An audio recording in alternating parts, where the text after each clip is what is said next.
Hello there. So let's try and fix your suspended account for Remitly. First is understanding why account is suspended. So the common reasons will be identity verification issues, suspicious and unusual activity, violation of Remitly's terms, and basically sending limits exceeded. Now check your email or the Remitly app for suspicion details.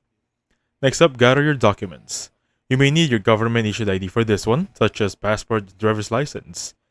Proof of address, that will be your utility billing, maybe electricity, or your water bill. Next up, source of funds for documentation. That should be your payslip on your payroll or your bank statement. Now contact the Remitly support. Open the application or visit the Remitly Help Center. You can either live chat, phone support, or email support. Explain your account is suspended. You don't want to know the reason, and basically you're ready to verify the documents. Now submit the required documents. Take clear photos or scans. I suggest using the CS scanner for this one. Upload via the link they provide and respond as quickly as possible.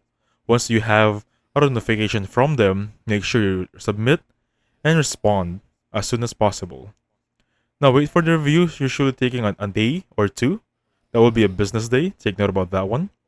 And follow up if needed, and that should fix it.